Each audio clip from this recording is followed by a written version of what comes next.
Lutero, Calvino, bautistas, anglicanos, pentecostales, mormones.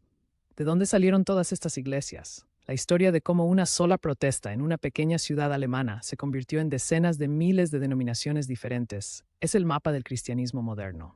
Y hoy vamos a trazar ese mapa en detalle. Hola a todos y bienvenidos de nuevo a Preguntas y Respuestas con un sacerdote. Conmigo, como siempre, el Padre Daniel. Padre, en episodios anteriores hemos tocado la Reforma, pero hoy quiero que profundicemos. Para entender por qué explotó, primero tenemos que entender por qué el terreno estaba tan seco y listo para arder. ¿Cómo estaba la Iglesia Católica en los años previos a 1517? Es una pregunta crucial. Para entender a Lutero, tenemos que entender que no surgió en un vacío. La Iglesia de finales de la Edad Media atravesaba una crisis profunda. Hacía poco más de un siglo, la Iglesia había sufrido el gran cisma de Occidente, llegando a tener hasta 3 hombres que se autoproclamaban papa al mismo tiempo. Esto causó una herida terrible en la confianza de los fieles. Además, había una corrupción muy real. Obispos que eran nobles y vivían como príncipes, sin pisar jamás sus diócesis. Se vendían los cargos eclesiásticos, y el clero a menudo tenía una formación muy deficiente. Había un anhelo popular inmenso de una reforma, de una vuelta a la pureza del Evangelio. Ya había habido proto-reformadores como John Wycliffe en Inglaterra o Jan Hus en Bohemia, que fueron duramente condenados por la Iglesia. El ambiente estaba cargado. Y en medio de esa crisis aparece Martín Lutero. Ya sabemos que la venta de indulgencias fue la chispa. Pero ¿cuál era el núcleo de su nueva teología? El núcleo de la teología de Lutero nace de su propia angustia existencial. Él no podía reconciliar la idea de un Dios perfectamente justo con su propia y profunda sensación de pecado. La solución que encontró al estudiar la carta a los romanos fue la doctrina de la sola fide, la justificación solo por la fe. Para Lutero, no somos salvados por nuestras buenas obras, sino que somos declarados justos por Dios gracias a nuestra fe en el sacrificio de Cristo. Nuestras buenas obras son una consecuencia de esa salvación, no una causa. Y para defender esta idea, tuvo que establecer el principio de sola escritura, que solo la Biblia era la autoridad final por encima de papas y concilios. De ahí nacen directamente las iglesias luteranas, centradas en esta teología.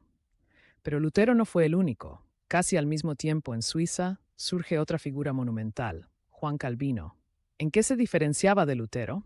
Si Lutero fue el profeta apasionado, Calvino fue el abogado sistemático. Era un genio de la organización. Su obra, La institución de la religión cristiana, se convirtió en el manual definitivo para gran parte del protestantismo. Aunque compartía con Lutero la sola escritura y la sola fide, Calvino puso un énfasis mucho mayor en la soberanía absoluta de Dios, lo que lo llevó a desarrollar la doctrina de la predestinación de una manera muy fuerte. Su visión era crear una ciudad de Dios en la tierra, y en Ginebra estableció una teocracia donde las leyes de la ciudad y las de la Iglesia eran una misma cosa.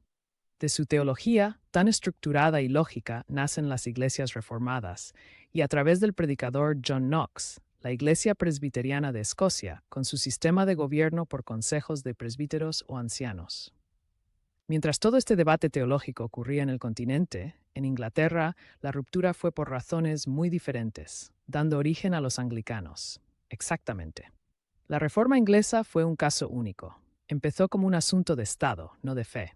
El rey Enrique Royce quería desesperadamente un heredero varón, y su esposa, Catalina de Aragón, no se lo había dado. Le pidió al Papa la anulación de su matrimonio para casarse con Ana Bolena. El Papa, por razones tanto políticas como canónicas, se negó. La respuesta de Enrique fue drástica. En 1534 rompió con Roma y se declaró a sí mismo cabeza suprema de la Iglesia en Inglaterra. Al principio, la teología anglicana era catolicismo sin papa. Sin embargo, tras su muerte, la Iglesia anglicana comenzó un largo vaivén. Bajo su hijo Eduardo VI se hizo muy protestante. Luego, bajo su hija María Pero, volvió a ser católico de forma sangrienta.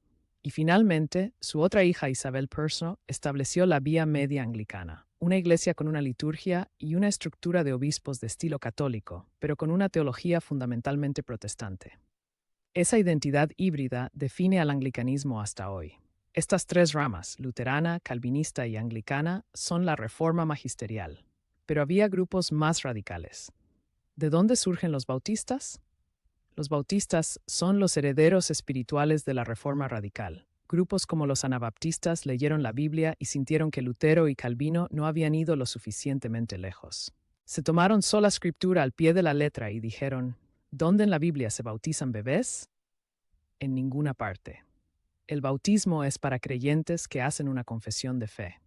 Por esto, y por su creencia en la separación total entre la Iglesia y el Estado, una idea increíblemente radical y peligrosa para la época, fueron brutalmente perseguidos por todos, católicos, luteranos y calvinistas. Pero sus ideas centrales, el bautismo de creyentes, la autonomía de la congregación local y la libertad de conciencia, sobrevivieron y florecieron, especialmente en América, dando lugar a la tradición bautista, hoy una de las más grandes del mundo. Ahora damos otro salto a Estados Unidos, siglos después, y encontramos movimientos como los mormones y los testigos de Jehová. ¿Son simplemente otra rama del protestantismo? Aquí la distinción es muy importante. Teológicamente no.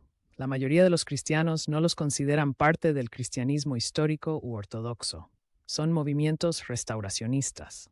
No buscan reformar la Iglesia, sino que afirman que la Iglesia cristiana verdadera desapareció de la tierra en una gran apostasía poco después de los apóstoles, y que ellos han sido elegidos por Dios para restaurarla.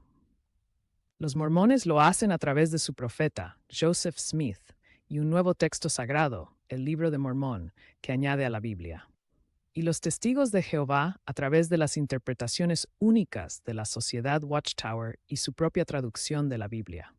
Como rechazan doctrinas centrales definidas en los primeros concilios como la Trinidad, la mayoría de los cristianos los ven como una religión diferente, no como una denominación cristiana. En esta misma época del gran despertar americano, también surgen los adventistas, con un fuerte enfoque en la inminente segunda venida de Cristo.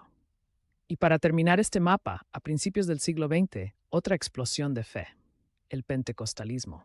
El pentecostalismo es quizás la historia de crecimiento más asombrosa del cristianismo moderno. Nació en 1906, en un avivamiento en la calle Azusa, en Los Ángeles. Fue una reacción a lo que muchos veían como un cristianismo demasiado formal, intelectual y seco.